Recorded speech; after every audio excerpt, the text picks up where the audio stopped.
ਸਤਿ ਸ਼੍ਰੀ ਅਕਾਲ, ਸਵਾਗਤ ਹੈ ਸਾਰੇ ਹੀ ਦਰਸ਼ਕਾਂ ਦਾ। ਮੈਂ ਹਾਂ ਗਗਨਦੀਪ ਸਿੰਘ ਲੈ ਕੇ ਹਾਜ਼ਰ ਹਾਂ ਪੰਜਾਬ ਦੇ ਤਾਜ਼ਾ ਹਾਲਾਤ। ਸਭ ਤੋਂ ਪਹਿਲਾਂ ਰੁਖ ਕਿਸਾਨੀ ਅੰਦੋਲਨ ਦੇ ਵੱਲ ਕਰਾਂਗੇ। ਪੰਜਾਬ ਦੀ ਗੱਲ ਹੋਵੇ ਜਾਂ ਪੂਰੇ ਉੱਤਰ ਭਾਰਤ ਦੀ ਗੱਲ ਹੋਵੇ, ਕੜਾਕੇ ਦੀ ਠੰਡ ਪੂਰੇ ਭਾਰਤ ਦੇ ਵਿੱਚ ਪੈ ਰਹੀ ਹੈ ਤੇ ਇਸ ਠੰਡ ਦੇ ਦਰਮਿਆਨ ਵੀ ਅੰਨਦਾਤਾ ਆਪਣੇ ਹੱਕਾਂ ਦੇ ਲਈ ਲਗਾਤਾਰ ਦਿੱਲੀ ਦੀਆਂ ਵਰੂਹਾਂ ਦੇ ਉੱਤੇ ਡਟਿਆ ਹੋਇਆ ਹੈ। ਇਸ ਦਰਮਿਆਨ ਕਈ ਕਿਸਾਨਾਂ ਦੇ ਵੱਲੋਂ इस अंदोलन के दरमियान शहीदियां पा ली गई तो उत्थे ही संत बाबा राम सिंह नानकसर सिंगड़ा वालियां दे वल्लों भी अपनी जीवन लीला नूं इस किसानी अंदोलन के लेखे ला दिता गया। संत बाबा राम सिंह होना दे वल्लों इस दरमियान अपनी जीवन लीला खुद ही समाप्त कर ली गई है तो एक नोट भी उन्होंने वल्लों छड्डिया गया है जिस दे विच उन्हां सरकारां नूं किसानां दी गल मन्नण दी गल भी आखी है। इस तो बाद ਵੱਖ-ਵੱਖ पार्टियां दे सियासी प्रतिक्रम भी आने शुरू हो चुके हैं। इस दे उत्ते अकाली दल का प्रतिक्रम है, आओ सुनते हैं की कहते हैं अकाली दल के आगू। किसानी संघर्ष के नाल जुड़ी बहुत ही दुखदाई खबर सामने आई है कि संत बाबा राम सिंह जी नानकसर सिंगरा वाले उन्होंने अपने आप को गोली मार के अपने जीवन की जिहड़ी लीला उस समाप्त कर ली। कई दिनों तो कुंडली बार्डर के उत्ते संगतां दी किसान संघर्ष विच जुटे योद्धियां की सेवा कर रहे सन, पर उत्थे जो हालत है बीबियां दी, बच्चों की, बजुर्गों की, नौजवानों की, उन्होंने ना सहारते हुए उन्होंने अपना एक दुखदाई सुसाइड नोट लिख के ते अपने आप को गोली मार के जीवन लीला समाप्त कर ली। मैं समझदा कि एक संत महापुरख का अपनी जिंदगी को समाप्त करने का फैसला ये इस गल का प्रगटावा है कि किसानी की इस वेले देश के कितनी माड़ी हालत है। ਜਿਹੜੇ संघर्ष कर रहे हैं वो कितना मुश्किल हालातों के उत्थे संघर्ष कर रहे हैं। हर रोज़ किसी न किसी मौत होने की खबर सामने आती है, पर अफसोस है कि सरकार ढीठ हुई सुती हुई है, उन्होंने मानवी कदर कीमतों की जी है किसी तरह का भी इल्म नहीं। पर अज की संत महापुरख की यह मौत इन्हें सारी मनुखता को झंझोड़ के रख दिता। सो सरकार को जागना चाहिए है कि हालात देखो, एक संत महापुरख जो इस तरीके अपनी जिंदगी समाप्त करता तो देखो कि हालात किस पासे जा रहे। मैं आस करता कि सरकार ये तो सबक सीखेगी। मैं गुरु महाराज अगे अरदास करता कि परमात्मा बाबा जी की आत्मा को अपने चरणों के निवास बख्शे, सारी संगत को भाड़ा बनने का बल बख्शे और सारी संगत को मैं बेनती भी करता कि इस मौके अमन शांति सानू सारिਆਂ ਨੂੰ बनाई रखनी चाहिए। उधर किसानी अंदोलन ते रेड़का लगातार बरकरार है। किसानां दा कहना है कि उन्हां दी मंगां ने सिर्फ ते सिर्फ इन्हां खेती कानूनां नूं रद्द करवाउणा ते ओह अपणीਆਂ मंगां लिखती रूप दे विच भी केंद्र सरकार नूं दे चुके ने। केंद्र सरकार दा कहना है कि ਅਸੀਂ लिखती प्रपोजल किसानां नूं भेजिਆ ते किसान उस प्रपोजल दे उत्ते एक वार फिर तो गौर करन, पर किसानां ने लिखती तौर दे उत्ते भी उस प्रपोजल नूं ठुकरा दिता है। किसानां दा कहना है कि ਅਸੀਂ ਕਿਸੇ ਵੀ ਤਰ੍ਹਾਂ ਦੀ ਸੋਧ ਦੇ ਨਾਲ ਸਹਿਮਤ ਨਹੀਂ ਹੋਵਾਂਗੇ। ਹੁਣ ਇਸ ਸਾਰੇ ਵਿਵਾਦ ਦੇ ਵਿੱਚ ਦੇਸ਼ ਦੀ ਸਰਵਉੱਚ ਅਦਾਲਤ ਦੇ ਵੱਲੋਂ ਵੀ ਦਖਲ ਲਈ ਗਈ ਹੈ। ਸਰਵਉੱਚ ਅਦਾਲਤ ਨੇ ਇਸ ਦੇ ਵਿੱਚ ਦਖਲ ਲੈਂਦਿਆਂ ਇੱਕ ਕਮੇਟੀ ਬਣਾਉਣ ਦੀ ਸਲਾਹ ਦਿੱਤੀ ਹੈ। ਉਹਨਾਂ ਦਾ ਕਹਿਣਾ ਹੈ ਕਿ ਇੱਕ ਕਮੇਟੀ ਤਿਆਰ ਕੀਤੀ ਜਾਵੇ ਜਿਸ ਦੇ ਵਿੱਚ ਨਾ ਕਾਨੂੰਨਾਂ ਦਾ ਜਲਦ ਤੋਂ ਜਲਦ ਨਿਪਟਾਰਾ ਕੀਤਾ ਜਾਵੇ। ਸੁਪਰੀਮ ਕੋਰਟ ਦੇ ਦਖਲ ਦੇ ਉੱਤੇ ਵੱਖ-ਵੱਖ ਸਿਆਸੀ ਧਿਰਾਂ ਦੇ ਬਿਆਨ ਆਏ ਨੇ। ਇਸ ਦੇ ਉੱਤੇ ਰਾਜਕੁਮਾਰ ਵੇਰਕਾ ਕੀ ਕੁਝ ਕਹਿ ਰਹੇ ਨੇ, ਆਓ ਸੁਣਦੇ ਹਾਂ। देखो, मैं समझना कि इस गल का कानूनी हल नहीं, ये बैठ के लोगों के सेंटीमेंट का मामला है, किसानों ਦੀਆਂ तकलीफों का मामला है। बहुत सारे किसान इदां दे है कि अपनी तकलीफ नूं कित्थे कहिए, किद्दां जाके कहिए, वो समझते नहीं। ये जानबूझ के बीजेपी ने supreme court they which case कीता है ताकि किसानां दे खिलाफ मिली भगत दे नाल सुप्रीम कोर्ट नूं मिसगाइड करके एक ऑर्डर करवा लिया जाए ते जबरदस्ती किसानां दी मूवमेंट नूं फेल किया जाए। ये लोक अंदोलन है। लोक अंदोलन दे विच लोक मुद्दे लोगों नाल बैठ के हल करने चाहिए है। ये लोक मुद्दों के उपर सरकारी या कानून का डंडा ये कदी भी वारा नहीं खांदा।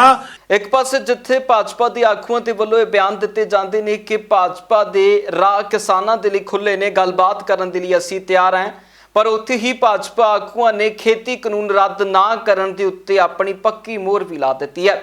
इस दे उत्ते खेती मंत्री नरेंद्र तोमर का बयान है कि कुछ कहते हैं नरेंद्र तोमर, आओ सुनते हैं। 3 नए कृषि सुधार बिल जो आए हैं वह किसान की हर समस्या का समाधान है। जहाँ तक आंदोलन का प्रश्न है, आंदोलन में किसान यूनियन के साथ सरकार वार्ता में है, जल्द ही समाधान निकलेगा। लेकिन विपक्षी दल पूरे देश में किसानों को गुमराह करने का असफल प्रयत्न कर रहे हैं, जिसमें वो सफल नहीं होंगे। भारतीय जनता पार्टी का जन जागरण अभियान है, उसके अंतर्गत ग्वालियर में भी कार्यक्रम है। मैं और सिंधिया जी उसमें भाग लेने के लिए आए हैं।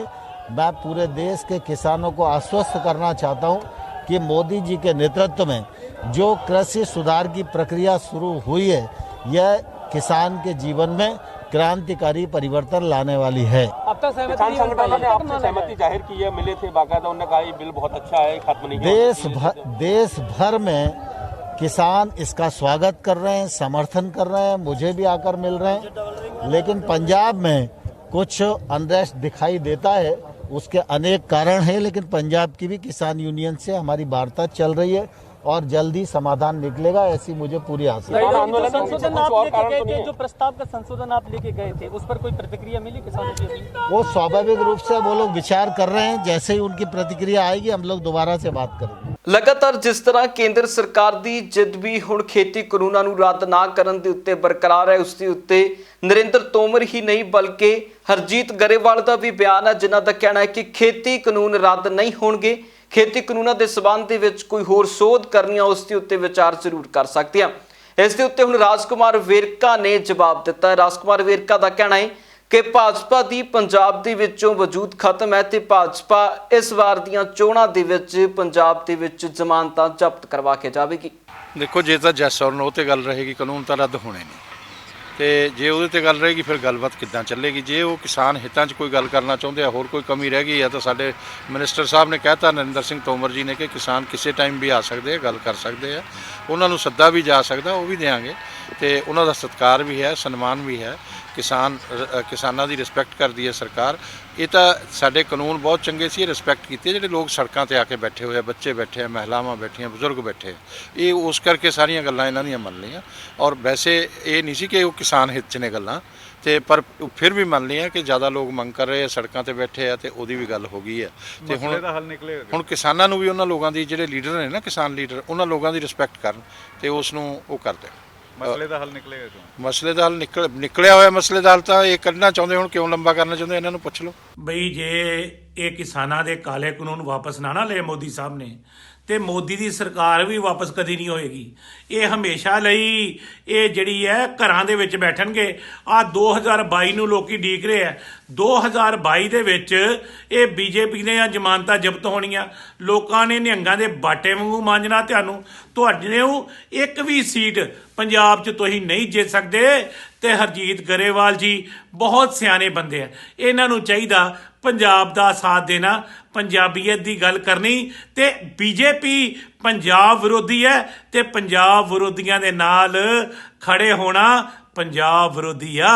ਉਹਦੇ ਭਾਜਪਾ ਦੇ ਇਸ ਬਿਆਨ ਦੇ ਉੱਤੇ ਪਰਮਿੰਦਰ ਢੀਂਡਸਾ ਨੇ ਵੀ ਪ੍ਰਤੀਕਰਮ ਦਿੱਤਾ ਹੈ। ਪਰਮਿੰਦਰ ਢੀਂਡਸਾ ਦਾ ਕਹਿਣਾ ਹੈ ਕਿ ਲੋਕ ਰੋਹ ਦੇ ਅੱਗੇ ਸਰਕਾਰਾਂ ਨੂੰ ਹਮੇਸ਼ਾ ਚੁੱਕਣਾ ਪੈਂਦਾ ਹੈ ਤੇ ਸਰਕਾਰ ਇੱਥੇ ਵੀ ਚੁੱਕੇਗੀ, ਕਿਉਂਕਿ ਲੋਕ ਰੋਹ ਬਹੁਤ ਵੱਡੇ ਪੱਧਰ ਦੇ ਉੱਤੇ ਫੈਲ ਚੁੱਕਿਆ ਹੈ। ਦੇਖੋ, ਸ਼ੁਰੂ ਤੋਂ ਤਾਂ ਖਾਸ ਤੌਰ ਤੇ ਜਿਹੜੀਆਂ ਦੋ ਮੁੱਖ ਸਿਆਸੀ ਧਿਰਾਂ ਸੀ ਪੰਜਾਬ ਦੀਆਂ, ਅਕਾਲੀ ਦਲ ਬਾਦਲ ਤੇ ਕਾਂਗਰਸ, ਇਹਨਾਂ ਦੋਨਾਂ ਨੇ ਬੜਾ ਮਾੜਾ ਰੋਲ ਅਦਾ ਕੀਤਾ, ਕਿਉਂਕਿ ਦੋਨਾਂ ਨੂੰ ਪਤਾ ਸੀ ਵੀ ਇਹ ਬਿੱਲ ਲਿਆਂਦੇ ਜਾ ਰਹੇ ਨੇ। ਇਹਨਾਂ ਨੇ ਨਾ ਤਾਂ ਉਹਦਾ ਉੱਥੇ ਵਿਰੋਧ ਕੀਤਾ ਜਦ ਇਹ ਬਿੱਲਾਂ ਦੀ ਤਿਆਰੀ ਹੋ ਰਹੀ ਸੀ, ਡਰਾਫਟ ਹੋ ਰਹੇ ਸੀ, ਉਹਦੇ 'ਚ ਪੰਜਾਬ ਸਰਕਾਰ ਨੂੰ ਵੀ ਸੱਦਿਆ ਗਿਆ। ਉਹ ਜਿਹੜਾ ਬਿੱਲ ਹੈ ਉਹ ਫੂਡ ਪ੍ਰੋਸੈਸਿੰਗ ਮਿਨਿਸਟਰੀ 'ਚ ਵੀ ਭੇਜਿਆ ਗਿਆ, ਉੱਥੇ ਉਹਨਾਂ ਨੇ ਸਹਿਮਤੀ ਦਿੱਤੀ। ਫਿਰ ਜਾ ਕੇ ਬਿੱਲ ਬਣਾ ਕੇ ਆਏ, ਅਤੇ ਜਦ ਕਿਸਾਨਾਂ ਨੇ ਵਿਰੋਧ ਕੀਤਾ ਫਿਰ ਜਾ ਕੇ ਇਹ ਜਾਗੇ। ਸੋ ਕਿਤੇ ਨਾ ਕਿਤੇ ਦੋਨਾਂ ਦਾ ਰੋਲ ਨੈਗੇਟਿਵ ਰਿਹਾ। ਅਤੇ ਹੁਣ ਵੀ ਜਿਹੜਾ ਇਹ ਆਪਦੇ ਜਦ ਸਮਾਗਮ ਦੇਣੇ ਸ਼ੁਰੂ ਕਰਤੇ ਇਹਨਾਂ ਨੇ, ਪ੍ਰੋਗਰਾਮ ਇਹਨਾਂ ਬਿੱਲਾਂ ਦੇ, ਉਸ ਤਾਂ ਜਦ ਕਿਸਾਨਾਂ ਨੇ ਉਸ 'ਤੇ ਰੋਸ ਪ੍ਰਗਟ ਕੀਤਾ, ਫਿਰ ਉਹਨਾਂ ਨੇ ਜਿਹੜੇ ਆਪਦੇ ਪ੍ਰੋਗਰਾਮ ਬੰਦ ਕੀਤੇ। ਸੋ ਸ਼ੁਰੂ ਤੋਂ ਹੀ ਜਿਹੜਾ ਇਹ ਕੋਸ਼ਿਸ਼ ਕਰ ਰਹੇ ਸੀ ਵੀ ਅਸੀਂ ਸੈਬੋਟਾਜ ਕਰੀਏ ਇਸ ਸਾਰੇ ਸੰਘਰਸ਼ ਨੂੰ। ਚਲੋ ਹੁਣ ਵੀ ਚਲੋ ਦੇਰ ਆਏ ਦਰੁਸਤ ਆਏ, ਸਾਰਿਆਂ ਨੂੰ ਕਿਸਾਨ ਜਥੇਬੰਦੀਆਂ ਦੇ ਮਗਰ ਲੱਗ ਕੇ ਚੱਲਣਾ ਚਾਹੀਦਾ ਹੈ। ਸਾਡੀ ਪਾਰਟੀ ਦਾ ਪਹਿਲੇ ਦਿਨ ਤੋਂ ਸਟੈਂਡ ਰਿਹਾ, ਸ਼੍ਰੋਮਣੀ ਅਕਾਲੀ ਦਲ ਡੈਮੋਕ੍ਰੈਟਿਕ ਦਾ, ਕਿ ਅਸੀਂ ਕਿਸਾਨ ਜਥੇਬੰਦੀਆਂ ਦੇ ਮਗਰ ਚੱਲਾਂਗੇ। ਜੋ ਪ੍ਰੋਗਰਾਮ ਉਹ ਦੇਣਗੇ ਉਹ 'ਤੇ ਚੱਲਾਂਗੇ, ਜਿਸ ਤਰ੍ਹਾਂ ਦਾ ਸਹਿਯੋਗ ਅਸੀਂ ਦੇ ਸਕਦੇ ਹਾਂ ਉਹ ਦੇਵਾਂਗੇ, ਤੇ ਅਸੀਂ ਦਿੱਤਾ ਵੀ ਹੈ। ਤੇ ਸਭ ਤੋਂ ਪਹਿਲਾਂ ਜੇ ਚਿੱਠੀ ਪ੍ਰਧਾਨ ਮੰਤਰੀ ਨੂੰ ਇਹਨਾਂ ਬਿੱਲਾਂ ਦੇ ਅੱਗੇ ਉਲਟ ਦੇ ਖਿਲਾਫ 'ਚ ਜੇ ਦਿੱਤੀ ਤਾਂ ਸਰਦਾਰ ਸੁਖਦੇਵ ਸਿੰਘ ਢੀਂਡਸਾ ਨੇ ਭੇਜੀ ਸੀ ਜੁਲਾਈ 18 ਇਸ ਸਾਲ ਦੀ, ਤੇ ਉਹਨਾਂ ਨੇ ਸਪਸ਼ਟ ਰੂਪ ਵਿੱਚ ਇਹਨਾਂ ਬਿੱਲਾਂ ਦਾ ਵਿਰੋਧ ਕੀਤਾ ਤੇ ਇਹਨਾਂ ਦੀ ਖਾਮੀਆਂ ਵੀ ਦੱਸੀਆਂ ਵੀ ਇਸ ਤਰੀਕੇ ਨਾਲ ਇਹ ਕਿਸਾਨਾਂ ਦਾ ਨੁਕਸਾਨ ਹੋ ਸਕਦਾ ਦੇਸ਼ ਦਾ।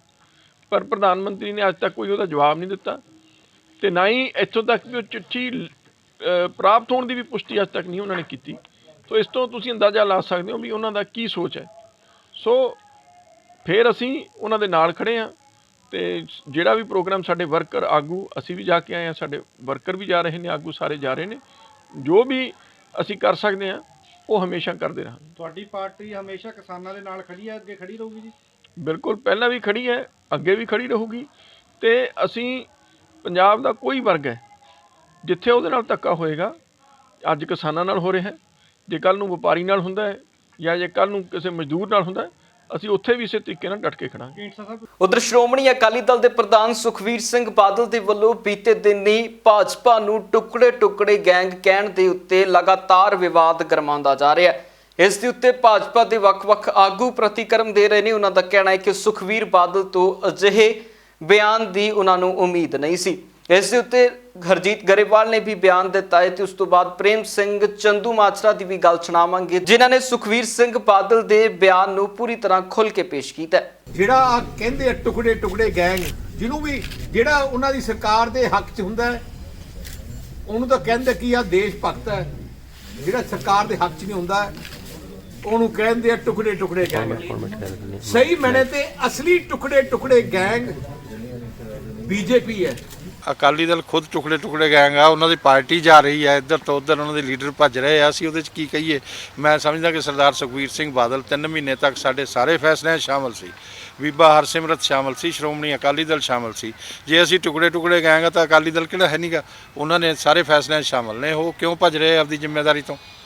ਇਸ ਕਰਕੇ ਉਹ ਤਾਂ ਉਹਨਾਂ ਨੂੰ ਬੋਲਣ ਤੋਂ ਪਹਿਲਾਂ ਮੈਨੂੰ ਅਫਸੋਸ ਆ ਉਹਨਾਂ ਦੇ ਬੋਲਣ 'ਤੇ, ਕਿਉਂਕਿ ਸ਼੍ਰੋਮਣੀ ਅਕਾਲੀ ਦਲ ਇੱਕ ਬਹੁਤ ਲੰਬਾ ਇਤਿਹਾਸ ਆ ਉਹਦਾ, ਔਰ ਬਹੁਤ ਸੰਘਰਸ਼ ਕੀਤਾ। ਉਹਦੇ ਅਧਿਅਕਸ਼ ਨੂੰ, ਉਹਦੇ ਪ੍ਰਧਾਨ ਨੂੰ ਇੱਦਾਂ ਦੀ ਗੱਲ ਨਹੀਂ ਕਰਨੀ ਚਾਹੀਦੀ। ਜੇ ਠੀਕ ਆ ਸਾਡੇ ਨਾਲ ਕੋਈ ਕੁੜਵਾਹਟ ਹੋਊਗੀ, ਪਰ ਉਹਨਾਂ ਨੂੰ ਇਸ ਤਰ੍ਹਾਂ ਬੋਲਣਾ ਨਹੀਂ ਚਾਹੀਦਾ। ਮੈਂ ਤਾਂ ਇਹੀ ਕਹੂੰ। ਅਕਾਲੀ ਦਲ ਦੇ ਪ੍ਰਧਾਨ ਦਾ ਜਿਹੜਾ ਕਹਿਣਾ ਉਹਦਾ ਮਤਲਬ ਹੀ ਸੀ ਕਿ ਮੁਲਕ ਨੂੰ ਸੂਈ ਦੇ ਨੱਕੇ ਰਾਹੀਂ ਨਹੀਂ ਲੰਘਾਇਆ ਜਾ ਸਕਦਾ। ਇਹ ਦੇਸ਼ ਬਹੁਤ ਧਾਰਮੀ ਆ, ਬਹੁਤ ਪਛਾਈ ਆ, ਬਹੁਤ ਸੱਭਿਆਚਾਰੀ ਆ। ਗੁਰੂ ਤੇਗ ਬਹਾਦਰ ਸਾਹਿਬ ਦੀ ਸ਼ਹਾਦਤ ਇਸ ਗੱਲ ਦੀ ਗਵਾਹੀ ਭਰਦੀ ਹੈ, ਜਿਹੜੀ ਆ ਸ਼ਹਾਦਤ ਆ ਰਹੀ ਆ ਹੁਣ, ਕਿ ਇਸ ਦੇਸ਼ ਦੇ ਅੱਡ ਧਰਮਾਂ ਨੂੰ, ਅੱਡ ਪਹਿਰਾਵੇ ਸੱਭਿਆਚਾਰ ਨੂੰ ਸਰਕਾਰਾਂ ਮਿਟਾ ਨਹੀਂ ਸਕਦੀਆਂ। ਗੁਰੂ ਸਾਹਿਬ ਨੇ ਸ਼ਹਾਦਤ ਦਿੱਤੀ ਆ, ਔਰ ਸ਼ਹਾਦਤ 'ਤੇ ਸੰਦੇਸ਼ ਦਿੱਤਾ ਕਿ ਭੈ ਕਾਹੂ ਕੋ ਦੇਤ ਨਹਿ ਨਾ ਪੈ ਮਾਨਤਾ, ਜੀਓ ਔਰ ਜੀਣੇ ਦਿਓ। ਇਹ ਮਾਨਵੀ ਹੱਕਾਂ ਲਈ, ਧਰਮ ਦੀ ਰਾਖੀ, ਧਰਮ ਦੀ ਆਜ਼ਾਦੀ ਲਈ ਇਹ ਜਿਹੜਾ ਗੁਰੂ ਤੇਗ ਬਹਾਦਰ ਸਾਹਿਬ ਦੀ ਸ਼ਹਾਦਤ ਦਾ ਦਿਹਾੜਾ, ਇਹ ਵੀ ਸਾਨੂੰ ਪ੍ਰੇਰਨਾ ਦਿੰਦਾ। ਗੁਰੂ ਗੋਬਿੰਦ ਸਿੰਘ ਸਾਹਿਬ ਦੇ ਸਪੁੱਤਰਾਂ ਦੀ ਸ਼ਹਾਦਤ ਦਾ ਇਹ ਪੰਦਰਵਾੜਾ ਜਿਹੜਾ ਸ਼ੁਰੂ ਹੋਇਆ ਕੱਲ੍ਹ ਤੋਂ, ਇਹ ਵੀ ਸਾਨੂੰ ਇਹੀ ਸੰਦੇਸ਼ ਦਿੰਦਾ ਕਿ ਸਾਨੂੰ ਸਾਰੇ ਧਰਮਾਂ ਦਾ ਸਨਮਾਨ ਕਰਨਾ ਚਾਹੀਦਾ। ਔਰ ਮੈਂ ਸਮਝਦਾ ਕਿ ਅੱਜ ਸਰਕਾਰ ਇਹ ਆਪਣਾ ਜਿਹੜਾ ਰੀਅਲ ਰਵੱਈਆ ਛੱਡ ਕੇ ਦੇਸ਼ ਨੂੰ ਜੋੜਨ ਦੀ ਗੱਲ ਕਰੇ, ਤੋੜਨ ਦੀ ਗੱਲ ਨਾ ਕਰੇ। ਖੇਤੀ ਕਾਨੂੰਨਾਂ ਨੂੰ ਲੈ ਕੇ ਲਗਾਤਾਰ ਭਾਜਪਾ ਦੇ ਆਗੂਆਂ ਦੇ ਵਿਰੋਧ ਹੋ ਰਹੇ ਨੇ ਤੇ ਇਸ ਵਿਰੋਧ ਦੇ ਚੱਲਦਿਆਂ ਹੁਣ ਭਾਜਪਾ ਦੇ ਪੰਜਾਬ ਆਗੂਆਂ ਨੇ ਆਮ ਲੋਕਾਂ ਨੂੰ ਇਹਨਾਂ ਕਾਨੂੰਨਾਂ ਨੂੰ ਸਮਝਾਉਣ ਦੇ ਲਈ ਕਮਾਨ ਸਾਂਭੀ ਹੈ ਤੇ ਪੰਜਾਬ ਦੇ ਵਿੱਚ ਪ੍ਰੈਸ ਕਾਨਫਰੰਸਾਂ ਕਰਨ ਦੀ ਵੀ ਗੱਲ ਹੋ ਰਹੀ ਹੈ। ਇਸ ਦੇ ਉੱਤੇ ਸ਼ਵੇਤ ਮਲਿਕ ਨੇ ਇੱਕ ਸਮਾਗਮ ਦੇ ਵਿੱਚ ਪਹੁੰਚਦਿਆਂ ਕਿਹਾ ਕਿ ਸਰਕਾਰ ਕਿਸਾਨਾਂ ਦਾ ਭਲਾ ਕਰਨਾ ਚਾਹੁੰਦੀ ਹੈ ਤੇ ਸਰਕਾਰਾਂ ਨੂੰ ਅਮੀਰ ਬਣਾਉਣਾ ਚਾਹੁੰਦੀ ਹੈ। ਕੀ ਕੁਝ ਕਹਿਣਾ ਹੈ ਮਲਿਕ ਦਾ, ਉਹ ਸੁਣਦੇ ਹਾਂ। ਦੇਖੋ, ਕਦੋਂ ਤੋਂ ਸਵਾਮੀਨਾਥਨ ਰਿਪੋਰਟ ਆਈ ਹੋਈ ਸੀ, ਪਰ ਸਵਾਮੀਨਾਥਨ ਰਿਪੋਰਟ ਵਿੱਚ ਮਿਨੀਮਮ ਸਪੋਰਟ ਪ੍ਰਾਈਸ 1.5 ਗੁਣੀ ਕਿੰਨੇ ਕੀਤੀ? ਮੋਦੀ ਜੀ ਨੇ ਕੀਤੀ, ਔਰ ਕਈ ਲਫ਼ਜ਼ਾਂ ਹੀ ਨਹੀਂ ਕੀਤੀ। ਕਾਂਗਰਸੀ ਵਾਂਗੂ ਝੂਠੇ ਵਾਅਦੇ ਨਹੀਂ ਕੀਤੇ। 1.5 ਗੁਣਾ ਪ੍ਰਾਈਸ ਹੋਈ, ਉਹਦਾ ਡਾਟਾ ਪ੍ਰੈਸ ਕੋਲ ਔਰ ਸਾਰੇ ਦੇਸ਼ ਕੋਲ ਹੈਗਾ। ਹਾਲੇ ਵੀ ਮੋਦੀ ਜੀ ਬੈਠੇ ਨਹੀਂ, ਉਹਨਾਂ ਨੇ ਕਿਹਾ ਹੈ ਕਿ ਇਸ ਦੇਸ਼ ਦਾ ਕਿਸਾਨ ਜਦ ਤੱਕ ਸਮਰਿੱਧ ਨਹੀਂ ਹੋਏਗਾ ਇਹ ਦੇਸ਼ ਤਰੱਕੀ ਨਹੀਂ ਕਰ ਸਕਦਾ। ਮੈਂ ਇਸ ਕਿਸਾਨ ਦੀ ਆਮਦਨ ਦੁਗਣੀ ਕਰਨੀ ਹੈ। ਅੱਜ 1 ਏਕੜ ਦੇ ਵਿੱਚੋਂ 30,000 ਤੋਂ 50,000 ਤੱਕ ਦੀ ਆਮਦਨ ਹੁੰਦੀ ਹੈ। ਮੋਦੀ ਜੀ ਚਾਹੁੰਦੇ ਨੇ ਕਿ ਲੱਖਾਂ ਰੁਪਏ ਦੀ ਆਮਦਨ ਹੋਏ। 1 ਏਕੜ ਦੇ ਵਿੱਚ ਝੋਨਾ ਤੇ ਕਣਕ ਲਾਈਏ ਤੇ 30 ਤੋਂ 50,000 ਦੀ ਆਮਦਨ ਹੈ। ਉੱਥੇ ਹੀ ਜੇ ਫਲੋਰੀਕਲਚਰ ਕੀਤਾ ਜਾਏ, ਫੁੱਲਾਂ ਦੀ ਖੇਤੀ ਕੀਤੀ ਜਾਏ, ਉੱਥੇ ਹੀ ਜੇ ਅਸੀਂ ਆਪਣਾ ਬਰੋਕਲੀ ਲਗਾਈਏ, ਉੱਥੇ ਜੇ ਅਸੀਂ ਮੈਡੀਸਿਨਲ ਦਵਾਈਆਂ ਦੇ ਜਿਹੜੇ ਪੌਦੇ ਨੇ ਉਹ ਲਾਈਏ, मैं पिछे एक अखबार च पढ़ रहा सी कि एक किसान ने एक्सपैरीमेंट किया, 1 एकड़ दे विच उन्हें खीरे लाए और 1 एकड़ की लगभग 50,000 ਵੱਧ ਤੋਂ ਵੱਧ इनकम होंगी है झोने ते कनक की। 5 ਲੱਖ रुपए उस किसान ने खीरे ला के उस एकड़ चों कमा ले। मोदी जी यही चाहते हैं कि एक्सपर्ट्स के नाल एग्रीमेंट होए किसानां दा। किसान एजुकेटेड नहीं है, वो किसानां नाल एजुकेटेड लोग आके एग्रीमेंट करन और वो उन्होंने टैक्नोलॉजी भी देन, उन्होंने अवेयर भी करन, उन्होंने एजुकेट करन, जिहदे नाल कि नवीं तरह की खेती दीयां जिहड़े एक्सपैरीमेंट है ने वो कीते जान। केवल झोने ते कनक दे उत्ते असी डिपेंडेंट ना रहिए। उस करके उन्होंने 3 कानून जिहड़े ने ਜਿਹੜੇ APMC ਐਕਟ ਦੇ ਲਿਆਂਦੇ। ਕੋਈ ਵੀ ਫੈਸਲਾ ਜਿਹੜਾ ਹੁੰਦਾ ਹੈ ਉਹਦੇ ਤੇ ਮੰਥਨ ਹੁੰਦਾ। ਮੈਂ ਤੁਹਾਨੂੰ ਪਹਿਲੇ ਬੇਨਤੀ ਕੀਤੀ ਹੈ ਕਿ ਇਹ ਬਹੁਤ ਵੱਡੇ ਨਿਰਣੇ ਨੇ ਜਿਹੜੇ ਮੋਦੀ ਸਾਹਿਬ ਲੈ ਰਹੇ ਨੇ। ਹੁਣ GST ਸੀ, ਕਿੰਨੀ ਦੇਰ ਤੱਕ ਸਟ੍ਰਾਈਕਾਂ ਚੱਲਦੀਆਂ ਰਹੀਆਂ। ਮੈਂ ਉਦਾਹਰਨ ਦੇ ਰਿਹਾ ਜੀ, GST ਦੇ ਘੱਟ ਤੋਂ ਘੱਟ 1 ਸਾਲ ਤੱਕ ਸਟ੍ਰਾਈਕਾਂ ਚੱਲਦੀਆਂ ਰਹੀਆਂ, ਪਰ ਅੱਜ GST ਤੇ ਕੋਈ ਵਪਾਰੀ ਬੋਲ ਰਿਹਾ ਜੈ ਜੈਕਾਰ ਕਰ ਰਹੇ ਨੇ। ਪਰ ਮੇਰੀ ਬੇਨਤੀ ਮੈਨੂੰ ਉਹਨਾਂ ਦਾ ਪ੍ਰਸ਼ਨ ਦਾ ਉੱਤਰ ਦੇਣ ਦਿਓ ਜੀ। ਇਹਦੇ ਤੇ ਮੰਥਨ ਚੱਲ ਰਿਹਾ। ਅੱਜ ਵੀ ਜਿਹੜੀ ਸਾਡੀ ਸਰਕਾਰ ਉਹਦੇ ਦਰਵਾਜ਼ੇ ਬੰਦ ਨਹੀਂ ਹੈ, ਇਹਦੇ ਚੋਂ ਅੰਮ੍ਰਿਤ ਨਿਕਲੇਗਾ ਸਮੁੰਦਰ ਮੰਥਨ ਚੋਂ। ਜਦੋਂ ਤੋਂ ਆਮ ਆਦਮੀ ਪਾਰਟੀ ਨੇ ਇਸ ਗੱਲ ਦਾ ਐਲਾਨ ਕੀਤਾ ਹੈ ਕਿ ਉਹ 2022 ਦੀਆਂ ਯੂਪੀ ਵਿਧਾਨ ਸਭਾ ਚੋਣਾਂ ਦੇ ਵਿੱਚ ਚੋਣ ਲੜਨਗੇ, ਉਦੋਂ ਤੋਂ ਹੀ ਯੂਪੀ ਸਰਕਾਰ ਅਤੇ ਆਮ ਆਦਮੀ ਪਾਰਟੀ ਦੇ ਵਿਚਕਾਰ ਤਲਖੀਆਂ ਵੱਧ ਚੁੱਕੀਆਂ ਨੇ। ਇੱਕ ਦੂਜੇ ਨੂੰ ਬਿਆਨਬਾਜ਼ੀ ਦੇ ਨਾਲ ਘੇਰਨ ਦੀਆਂ ਕੋਸ਼ਿਸ਼ਾਂ ਕੀਤੀਆਂ ਜਾ ਰਹੀਆਂ ਨੇ। ਆਮ ਆਦਮੀ ਪਾਰਟੀ ਦੇ ਆਗੂ ਮਨੀਸ਼ ਸਿਸੋਦੀਆ ਨੇ ਸਿੱਧਾ ਚੈਲੰਜ ਯੂਪੀ ਸਰਕਾਰ ਨੂੰ ਕੀਤਾ ਹੈ ਕਿ ਸਿੱਖਿਆ ਦੇ ਮਸਲੇ ਦੇ ਉੱਤੇ ਸਾਡੇ ਨਾਲ ਬੈਠ ਕੇ ਤੁਹਾਡਾ ਕੋਈ ਵੀ ਮੰਤਰੀ ਜਾਂ ਆਗੂ ਬਹਿਸ ਕਰ ਲਵੇ। ਇਸ ਦੇ ਵਿੱਚ ਮਨੀਸ਼ सिसोदिया ने उत्तर प्रदेश के ढांचे के उत्ते भी सवाल चुकया।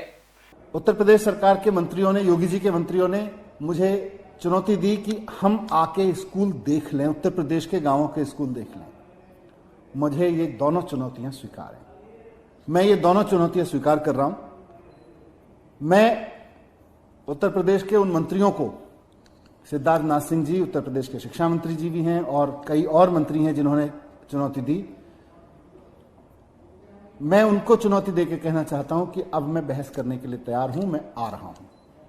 मैं आने वाले मंगलवार को, अगले हफ्ते यानी 22 दिसंबर को मंगलवार को मैं लखनऊ में रहूंगा। मैं सुबह लखनऊ पहुंच जाऊंगा।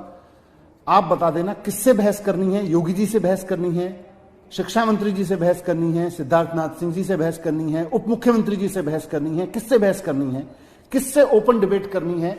उत्तर प्रदेश के सरकारी स्कूलों के बारे में और दिल्ली के सरकारी स्कूलों के बारे में मैं बहस करने के लिए आ रहा हूं। आप मुझे बताइए कहां आना है, कितने बजे पहुंचना है, आप मुझे बता दीजिए। मैं वहां पे आऊंगा और हम चर्चा करेंगे, खुली ओपन डिबेट करेंगे उत्तर प्रदेश के स्कूलों के बारे में, सरकारी स्कूलों के बारे में और दिल्ली के सरकारी स्कूलों की स्थिति के बारे में। उधर दिल्ली ਦੀਆਂ ਸਰਹੱਦਾਂ ਦੇ ਉੱਤੇ ਕਿਸਾਨਾਂ ਦੇ ਇਕੱਠ ਦੇ ਵਿੱਚ ਦਿਨ ਪ੍ਰਤੀ ਦਿਨ ਵਾਧਾ ਹੁੰਦਾ ਜਾ ਰਿਹਾ ਤੇ ਇਸ ਵਾਧੇ ਦੇ ਨਾਲ ਸਰਕਾਰ ਦੀਆਂ ਚਿੰਤਾਵਾਂ ਵੀ ਵੱਡੀਆਂ ਹੁੰਦੀਆਂ ਜਾ ਰਹੀਆਂ ਨੇ, ਕਿਉਂਕਿ ਪੰਜਾਬ ਦੇ ਵਿੱਚੋਂ ਹੋਵੇ, ਹਰਿਆਣੇ ਦੇ ਵਿੱਚੋਂ, ਰਾਜਸਥਾਨ ਦੇ ਵਿੱਚੋਂ, ਯੂਪੀ ਦੇ ਵਿੱਚੋਂ, ਹਰ ਪਾਸਿਓਂ ਦਿੱਲੀ ਨੂੰ ਕਿਸਾਨਾਂ ਦੇ ਘੇਰੇ ਨੇ ਪੂਰੀ ਤਰ੍ਹਾਂ ਸਮੇਟ ਲਿਆ ਹੈ, ਕਿਉਂਕਿ ਲਗਾਤਾਰ ਕਿਸਾਨਾਂ ਦਾ ਇੱਕ ਵੱਡਾ ਇਕੱਠ ਦਿੱਲੀ ਦੇ ਬਾਰਡਰਾਂ ਦੇ ਉੱਤੇ ਇਕੱਠਾ ਹੁੰਦਾ ਜਾ ਰਿਹਾ। ਉਧਰ ਨੋਇਡਾ ਬਾਰਡਰ ਦੀ ਗੱਲ ਕਰੀਏ ਤਾਂ ਦਿੱਲੀ ਨੋਇਡਾ ਬਾਰਡਰ ਦੇ ਉੱਤੇ ਵੀ ਕਿਸਾਨ ਲਗਾਤਾਰ ਡਟੇ ਹੋਏ ਨੇ ਤੇ ਹੁਣ ਕਿਸਾਨਾਂ ਨੇ ਐਲਾਨ ਕੀਤਾ ਕਿ ਜਲਦ ਸਾਡੀਆਂ ਮੰਗਾਂ ਨਾ ਮੰਨੀਆਂ ਗਈਆਂ ਤਾਂ ਨੋਇਡਾ ਬਾਰਡਰ ਦੀ ਹੁਣ ਤੱਕ ਇੱਕ ਸਾਈਡ ਉਹਨਾਂ ਦੇ ਵੱਲੋਂ ਬੰਦ ਕਰ ਦਿੱਤੀ ਹੈ, ਫਿਰ ਪੂਰਨ ਬਾਰਡਰ ਨੂੰ ਉਹਨਾਂ ਦੇ ਵੱਲੋਂ ਬੰਦ ਕਰ ਦਿੱਤਾ ਜਾਵੇਗਾ। ਸੋ ਕਿਸਾਨਾਂ ਦਾ ਕੀ ਕੁਝ ਕਹਿਣਾ ਉਹ ਵੀ ਸੁਣਦੇ ਹਾਂ। आज हमने रोड जाम कर दिया है, इसलिए कर दिया है, हमने जनता की परेशानी को देखते हुए ये रोड खोल दिया था, लेकिन जिसमें कुछ लोग कह रहे थे कि धरना खत्म कर दिया, आंदोलन खत्म कर दिया, जबकि पिछले 4 दिन से हमारे प्रदेश अध्यक्ष जी भूख हड़ताल पे बैठे हैं। क्यों नहीं सरकार मांगे मान लेती है? क्यों नहीं किसानों को इस ओले में, बारिश में, ठंड में पड़ा है किसान? क्यों नहीं खुले मंच पे आके प्रधानमंत्री जी बात करते? जब तक हमारी मांगे नहीं मानी जाएंगी तब तक हमारा आंदोलन जारी रहेगा। अभी तो हमने एक साइड बंद किया है, आगे दोनों साइड बंद कर देंगे। पंजाब इस ਵੇਲੇ ਦੇ ਵਿੱਚ ਫਿਲਹਾਲ ਦੇ ਲਈ ਨਹੀਂ, ਫਿਰ ਮੁੜ ਹਾਜ਼ਰ ਹੁੰਨੇ ਆ ਨਵੀਆਂ ਤੇ ਤਾਜ਼ਾ ਅਪਡੇਟਸ ਦੇ ਨਾਲ। ਤਦ ਤੱਕ ਲਈ ਮੈਨੂੰ ਦਿਓ ਇਜਾਜ਼ਤ। ਧੰਨਵਾਦ।